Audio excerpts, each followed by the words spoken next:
Bonjour les poulets. Aujourd'hui, je vous montre quelques techniques utiles de calcul. En fait, je vous montre comment calculer avec l'opérateur partie entière. Autrement dit, vous allez pouvoir résoudre des fonctions partie entière en sachant le x ou le y. Résoudre sachant x, d'ailleurs, pour votre information, on est à la page 14 des notes de cours. Résoudre sachant x, c'est relativement simple. Il faut juste être vigilant quand on le fait.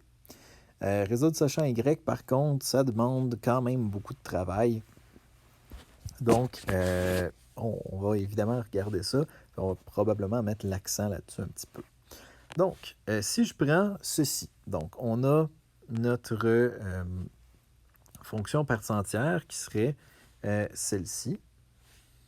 Puis, essentiellement, la fonction partie entière, petite couleur funky, on a cette fonction-là, puis à l'aide de cette fonction-là, on peut dire, OK, ben f de 0, ce que ça veut dire, c'est quand x égale 0, c'est quoi la valeur de y? Donc, je vais remplacer, tout simplement, la valeur de x par 0.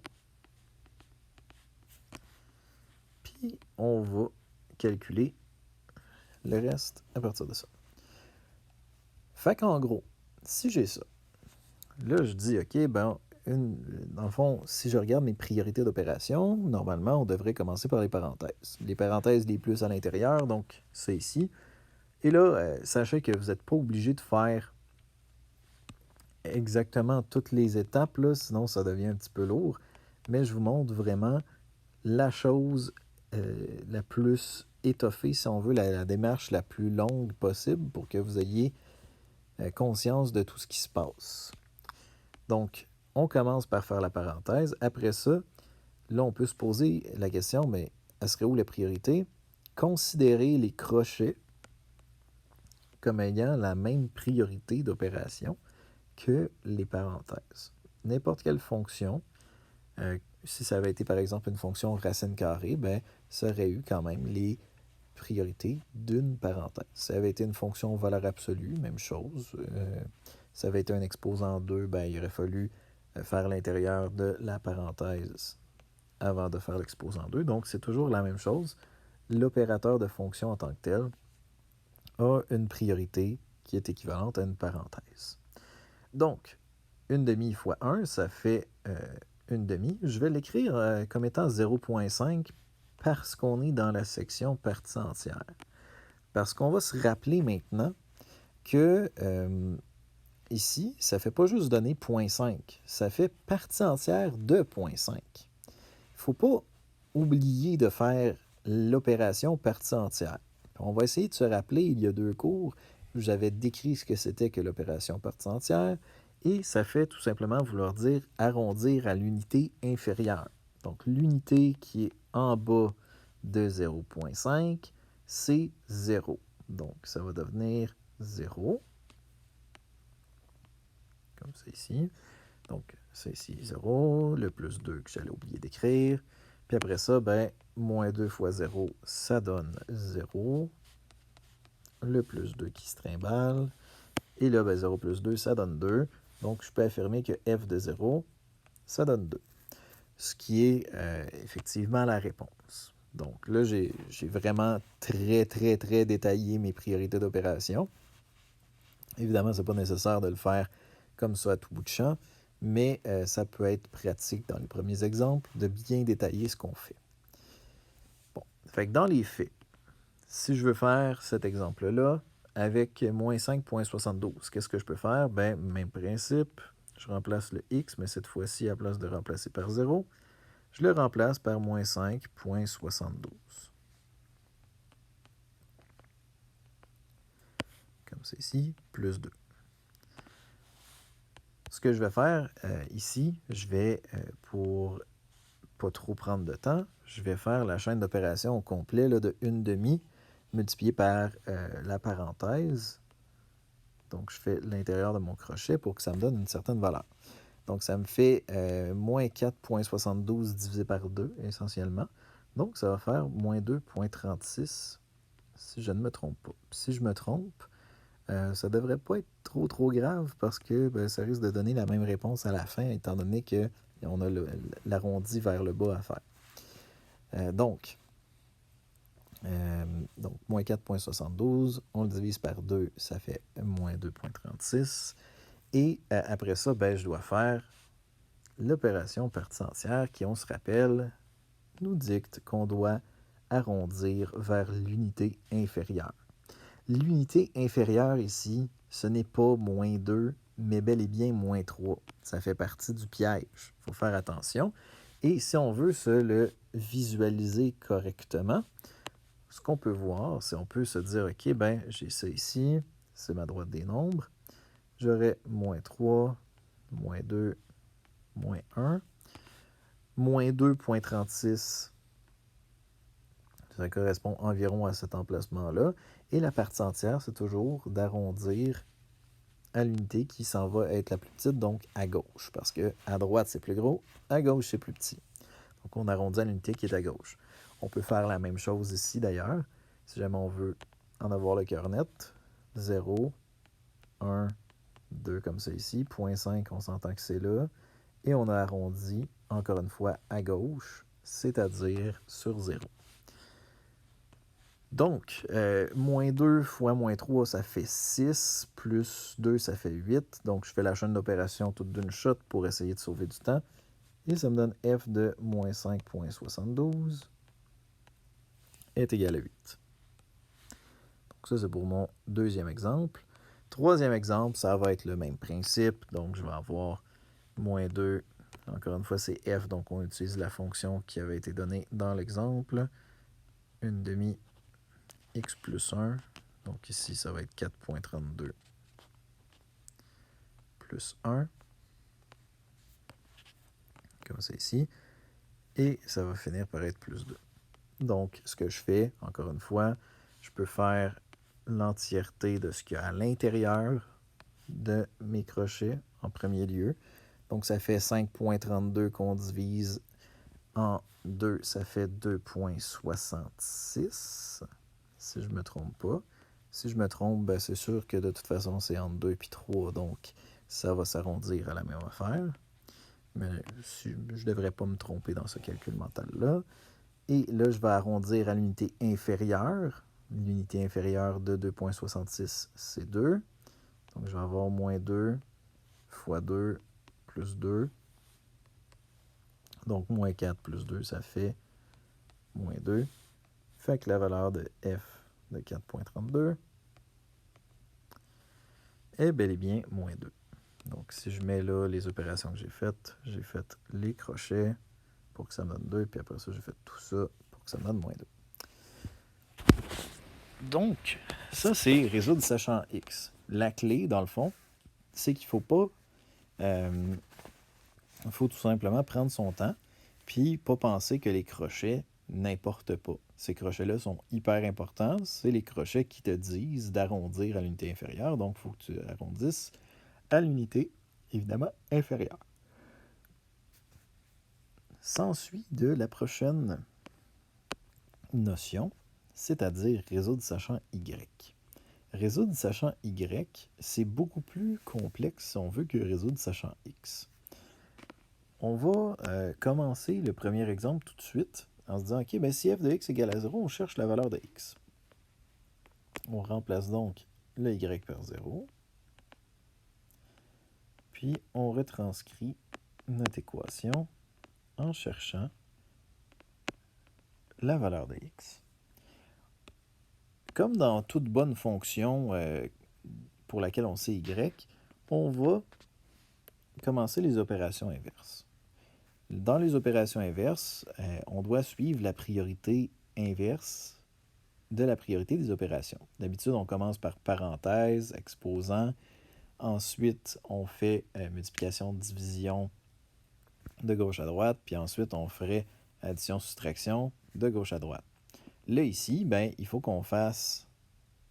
On part de la fin, puis on remonte au début. Donc, on va commencer par défaire l'addition-soustraction à partir de la droite.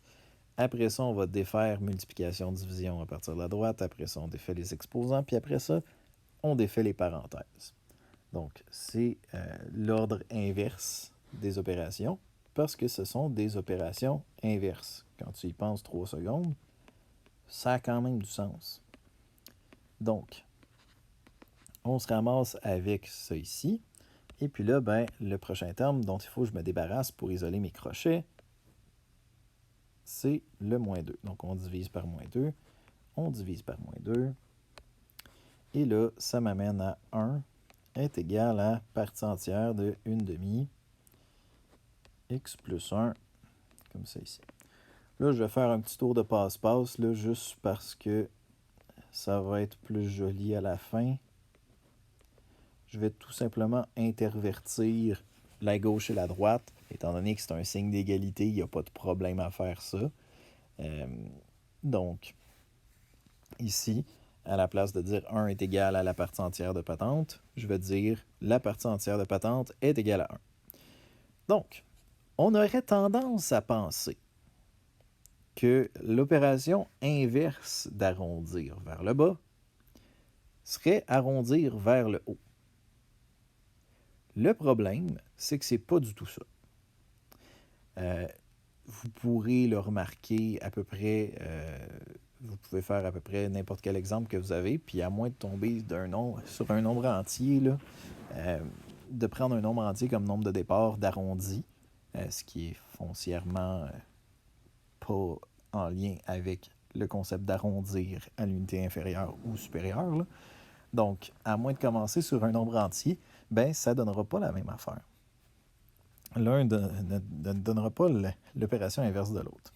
Donc, ça, c'est une des premières raisons pour laquelle ça ne marche pas juste d'arrondir vers l'eau. Deuxième raison pour laquelle ça ne marche pas, ben, dis-toi que l'intérieur de ce crochet-là doit te donner 1. Si on représente la droite des nombres en tant que tel, 0, 1, 2, puis ainsi de suite. Donc, là, tu regardes, puis tu te dis, OK, ben, si je prends par exemple 0,5, 0,5, si je l'arrondis à l'unité inférieure, si je fais la partie entière de 0,5, qu'est-ce qui va se passer? Bien, ça va me ramener 0. Donc, je sais que cette section-là n'est pas bonne. En fait, une valeur que je sais absolument que ça va me donner ce que je cherche, c'est-à-dire 1, ben, ça va être la valeur 1. Aussi niaiseux que ça peut paraître, 1 s'arrondit à lui-même. Donc, à ce moment-là, je sais que 1 s'arrondit sur lui-même et je serai correct. Si j'arrive à 2, ben 2 va s'arrondir sur lui-même, puis ben 2,5 s'arrondirait sur 2. Donc, je sais que, dans le fond, cette section-là n'est pas intéressante, cette section-là n'est pas intéressante. Donc, tout ce qui est après 2, ça ne marche pas. Tout ce qui est avant 1, ça ne marche pas. 2 lui-même ne fonctionne pas. Mais, là, on peut se dire, OK, ben 1,5. 1,5, ça s'arrondit là. 1,9, ça s'arrondit là. Ça va faire beaucoup de barbeaux. Donc, je vais enlever toutes les flèches d'arrondi. Mais on peut remarquer que chacune des valeurs de l'intervalle entre 1 et 2 exclus, parce que 2 s'arrondit à lui-même, vont s'arrondir toute la gang à 1. Donc, ce que ça veut dire que l'intérieur de ma partie entière, c'est-à-dire 1/2 x plus 1, doit nécessairement avoir une valeur qui doit être comprise entre 0, c'est pas 0 du tout, c'est 1 et 2. Donc, je l'ai réfléchi, puis, ben, ce que j'ai trouvé, c'est que ça ne m'amènera pas à une valeur, mais à un intervalle de valeurs. 1, oui, c'est valide, mais 1,1 aussi, c'est valide. 1,2, c'est valide. 1,3, 1,4 jusqu'à 1,999, c'est valide. Donc, j'ai une infinité de solutions possibles. Et cette infinité de solutions-là se trouve sur cet intervalle-là, ici. Maintenant, on peut remarquer que ça, c'est pas x. Donc, je n'ai pas fini d'isoler x. Ce que je ferais d'habitude, maintenant, pour me débarrasser de mon... En fait, il faudrait que je me débarrasse de mon 1/2 puis de mon 1. c'est des opérations inverses. Fait que si j'avais eu un égal, ce que j'aurais fait probablement, c'est de diviser par une demi. Là, je sais, certains d'entre vous auraient préféré distribuer le 1/2 à l'intérieur, mais faites-moi confiance, ça fait une étape de calcul de moins. Vous allez sauver du temps en vous débarrassant tout de suite du 1/2. On a parlé tantôt de la priorité des opérations inverses. Donc, si on regarde la priorité des opérations inverses, ben, je dois me débarrasser de ma multiplication avant de me débarrasser de ma soustraction. Donc, voilà. Donc, je divise par 1/2. Et là, dans le fond, vous pouvez remarquer que pendant que je parlais, j'ai écrit divisé par 1/2 en dessous de chacune des bornes d'intervalle. C'est comme ça qu'on va fonctionner lorsqu'on va travailler sur un intervalle. Donc, si on divise d'un côté, ben, on va diviser sur les 2 bornes de l'intervalle de l'autre côté. Il n'y a pas de signe d'égalité ici, c'est le signe d'appartenance, mais on va le traiter comme si c'était essentiellement un signe d'égalité aussi.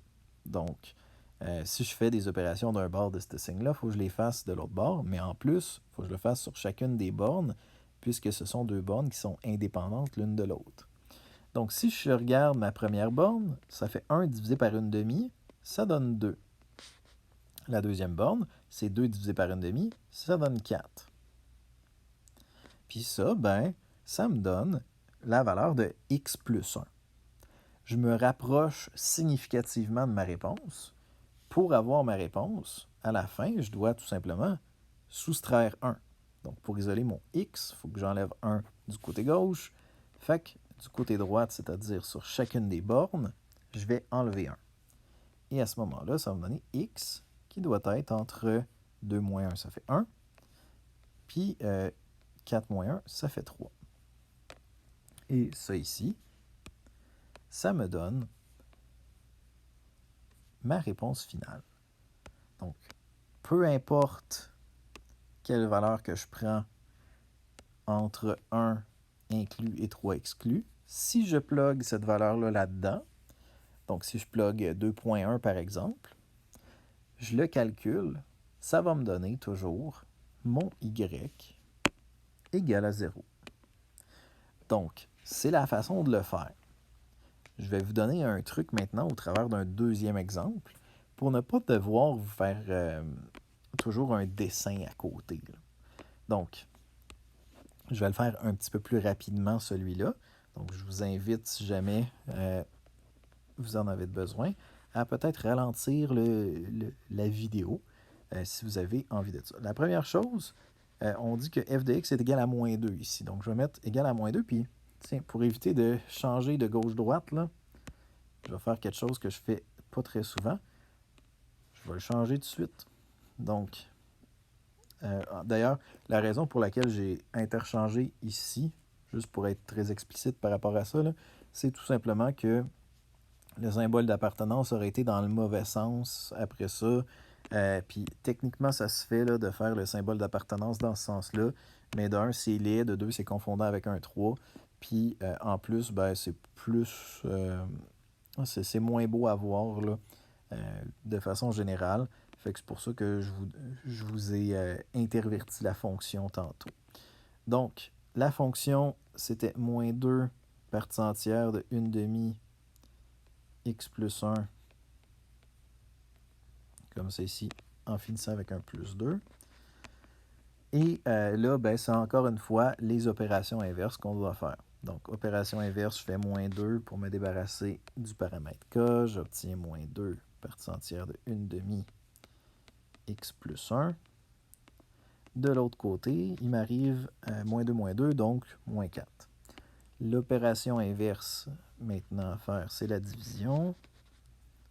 Donc, ça va toujours être dans le même ordre. Là. On se débarrasse du K en premier, après ça du A. Après ça, on va se débarrasser des crochets. Puis après ça, ben, on va travailler sur les intervalles. Donc, de cette façon-là, ce que j'obtiens, moins 4 divisé par 2, ça me fait 2. Je me débarrasse, je fais l'opération inverse du crochet, qui est de générer un intervalle. Puis là, ben, je vais vous donner le truc pour ne pas avoir à vous faire la droite des nombres à chaque fois.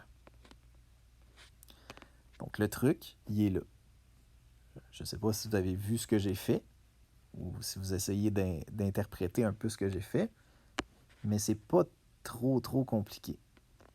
Tu prends ce nombre-là, tu le places sur ta borne inclus.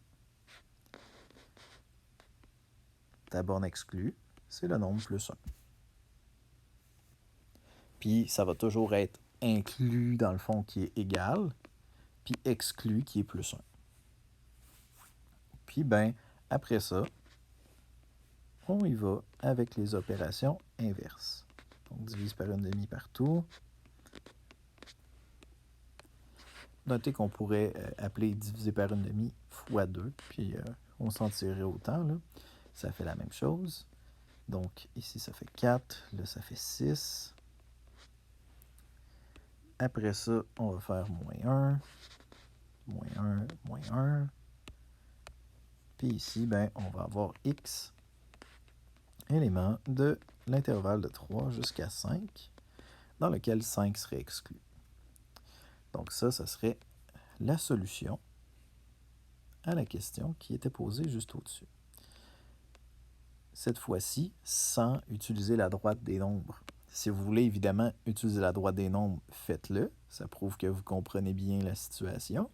Mais si vous voulez faire une façon rapide de faire, ben, vous prenez le nombre, vous le retranscrivez comme première borne d'intervalle en tant qu'intervalle inclus. Vous y ajoutez 1. Vous avez votre borne exclue.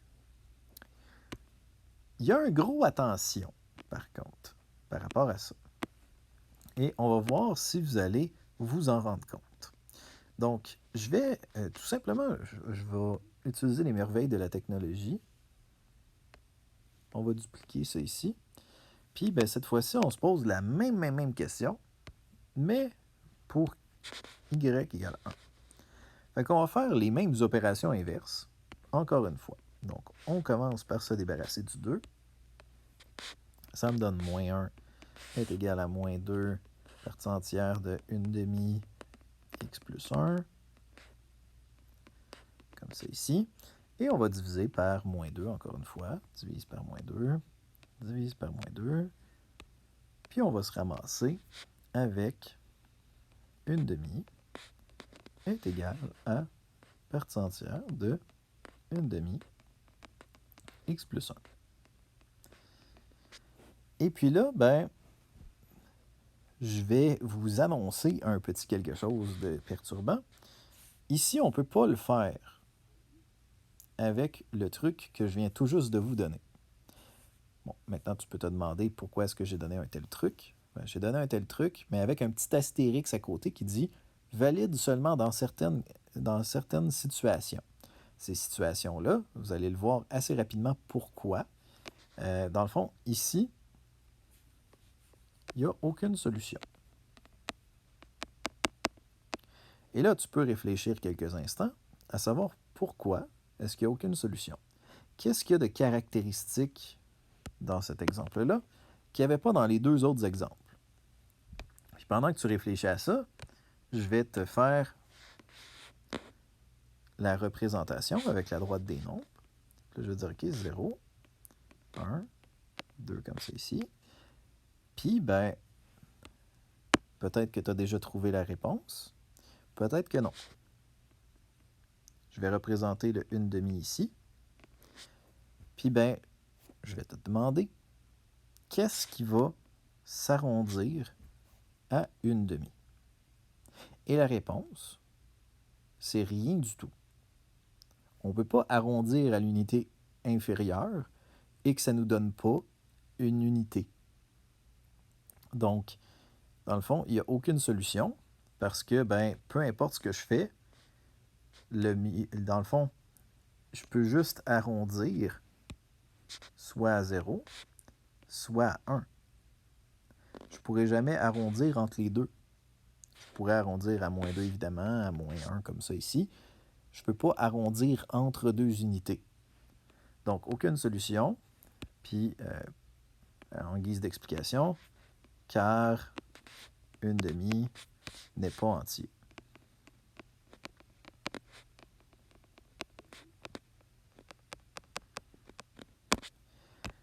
Donc, à tout moment où tu as ton crochet ici tout seul d'un côté, donc ça c'est important, il faut que le crochet soit tout seul de son côté, sinon ça veut dire que tu n'as pas fini d'isoler, puis ça se pourrait que ça se transforme magiquement avec la magie du cinéma en nombre entier ici. Parce que la magie est toujours très forte au cinéma. Donc, en gros, quand tu as la partie entière est égale à quelque chose, ben sache que le côté gauche de l'égalité doit toujours te donner un entier. Et si ça te donne un entier, mais que ça, c'est pas un entier, ben ça ne peut pas être égal. Donc, il n'y a aucune solution dans ces moments-là. Donc, c'est le cas d'exception pour lequel on ne peut pas utiliser. Dans le fond, on dira qu'il n'y aura aucune solution possible. Maintenant, pourquoi est-ce qu'il y a des cas comme ça sur la fonction partie entière? C'est super simple à voir graphiquement. On va supposer une belle fonction escalier comme ça. Quand est-ce que x, pour quelle valeur de x est-ce que y est égal à 0? Donc, si f de x égale à 0, x égale quoi?